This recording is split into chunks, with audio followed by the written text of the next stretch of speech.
Welcome everyone to today's Empyrion Workshop Showcase. Join me as we take a creator requested look at the Phalanx class Escort.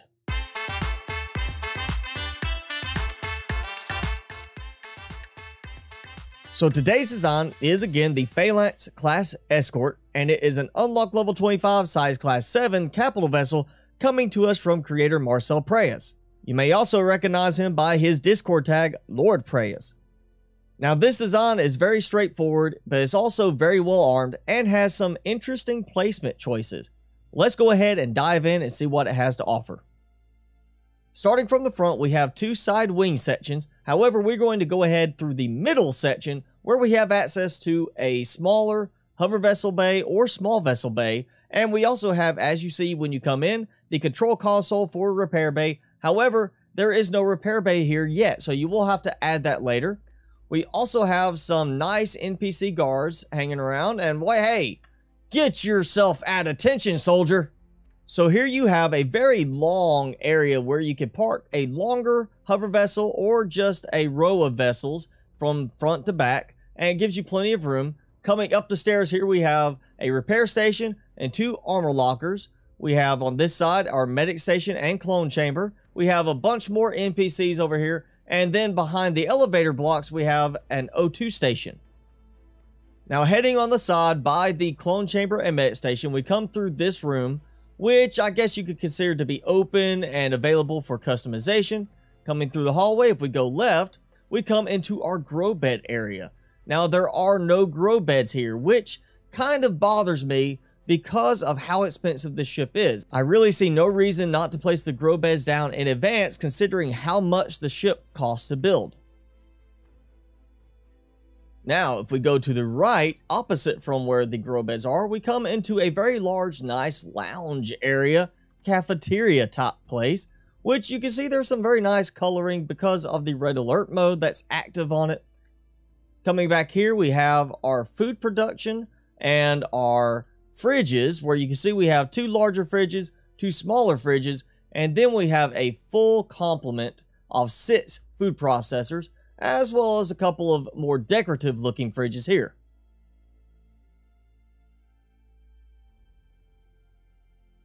Now, if we take the elevator here and go up to the next level, we come into a small crew quarters section where you see here we have some bunk beds, closets, and over here we have our bathroom restroom amenities. On the other side of the elevator, we have the exact same setup in mirror format where we have more bunk beds, more closets, and another bathroom restroom setup.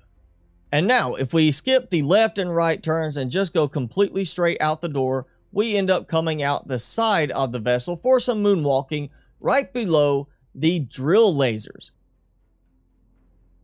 Now, back in the lower hangar bay staging area, if we go to the right, past the armor lockers and through this door, we come into a nice little room where we have seats for our crew to sit in when we were maybe doing a hyperspace jump. And coming here, if we turn right, we are in the cargo bay. And we do have a docking area here specifically for cargo-based SVs and HVs. Back in this corner, you see we have our harvest cargo boxes as well as our ammo boxes, and there are RCS up in the ceiling. On this side, as we walked in, you can see we have cargo boxes, but what we have is actually 3 levels of cargo boxes with 10 boxes on each level. We also have a total of 5 advanced constructors in here. So now heading into the sick bay is very nice, it's very open. We have our medical scanners, we have our supplies that we need to keep everybody healthy. However, I think I would have gone with white and red coloring than blue and white coloring. Back here we do have some cryo chambers, some decorative storage, and then going up the elevator, we come into an interesting area. I can't decide if this is meant to be the main crew quarters or if this is supposed to be more of the sick area, because it seems to be too big for a sick area. There's a lot of bunk beds and lockers in here, as well as a much larger bathroom showering type area. However, it doesn't make sense to me to have healthy people walking through the sick bay around the sick people if you don't want them to get sick. Back into the hangar bay area, if we go this way, we come into an oxygen storage area where we also have our gravity generator and offline protection, as well as some nice decorative consoles. And then coming through here, we are in our engine room where we have our warp drive. And then up above, we have fuel storage as well as some of our generators. And you can actually go up this way and come up here to this level. However, you cannot go past this point unless you walk through walls, which means you can't really get to the back of all the storage.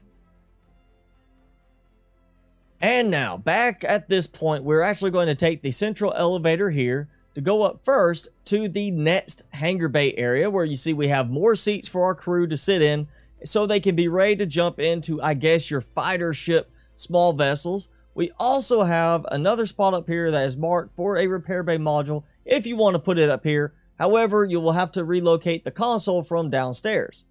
It's also notable that we can actually see part of our thrusters in this room, and that seems to be like it might be just a little bit of a heat hazard in a way. And then coming to the very top of the elevator, coming in here, we have our sentry gun as well as our crew member who is not standing at attention. Over here, we have a very nice crew lounge where it seems half of our crew is just hanging out, having fun, not even doing any work right now. And if we go, of course, to the other side, we have to have a very nice captain's quarters. And that's exactly what this is, a nice captain's quarters. Got nice viewpoints out the windows here. And here we have our bathroom shower area for the captain, nice private bathroom, and another good view outside the ship. But now, back here, if we turn the other way and come out of the elevator on this side, we are in the command bridge area, where you see we have quite a few more crew members doing their work. We've got a bunch of displays. We've got a lot of stuff. We have 2 co-pilots up here to help out with piloting everything. And then we have our nice, elaborate captain's chair. So once again, this is the Phalanx class Escort, and it's an unlock level 25 size class 7 capital vessel. It comes with only 22 fuel tanks, which gives you a capacity of 59,400 fuel. And as you can see here, with the thrusters turned off, sitting still on the planet, I only have right at 6 hours of use. I really think this could benefit from more fuel storage, or maybe doing some rework to improve the efficiency. It comes with 14 fuel tanks, giving you a total of 28,000 O2 capacity and needs 9,855 to fill it up.